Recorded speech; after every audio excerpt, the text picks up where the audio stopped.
اگر این ترفندها رو بلد نیستی اصلا با کامپیوتر کار نکنی. اگر میخوای بدونی نفر قبلی کجاهای ویندوزت رفته، پنجره رو بگیر، آر رو بزن و بنویس شل دو نقطه ریسنت اوکی رو بزن، جاهایی که قبلا رفته رو بهت نمایش میده. اگر میخوای یه پوشه بسازی که نشون داده نشه ولی وجود داشته باشه، کلیک راست بکن، بیا روی نیو فولدر رو بساز، کلیک راست بیا توی پراپرتیز و از توی کاستومایز یه دونه از این آیکون هایی که چیزی نمایش داده نمیشه رو انتخاب بکن و اوکی اپلای اوکی. حالا میگه اسمش معلومه، انتخاب بکن F2 آلت رو نگه میداریم و 255 رو میزنیم، اسمش هم دیگه نمایش داده نمیشه. الان اینجا من یه پوشه‌ای دارم که دیده نمیشه ولی وجود داره. مشخصات سخت افزاری سیستمت رو میخوای، پنجره و آر مینویسی CMD و اینتر رو میزنی، اینجا مینویسی سیستم اینفو.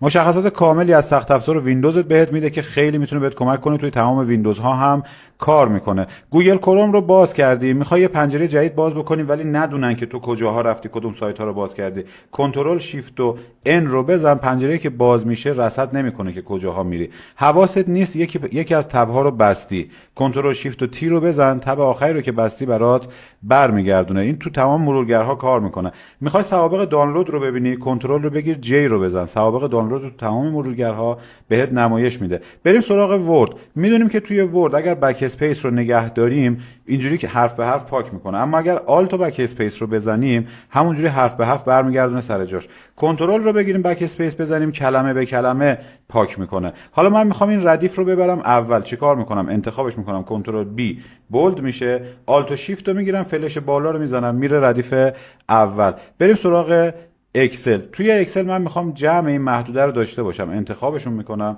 آلت و مساوی رو میزنم، جمع محدوده رو نمایش میده. میخوام سه رقم جدا بکنم، انتخاب میکنم، کنترل شیفت و عدد یک رو میزنم، سه رقم جدا میشه. حالا آلت و اچ و 9 و آلت و اچ و 9 رو میزنم که رقم بعد از ممیز رو هم برداره. این ردیف آخر رو هم انتخاب میکنم، کنترل بی که بولد بشه، کنترل ای میزنم همشون انتخاب بشه و آلت و F1 میزنم که ازشون نمودار بسازه. به همین راحتی. میخوای گم نکنی این ترفندها رو، حتما بفرست برای خودت یا برای یکی از دوستات. لایک هم فراموش نکن. دم شما گرم.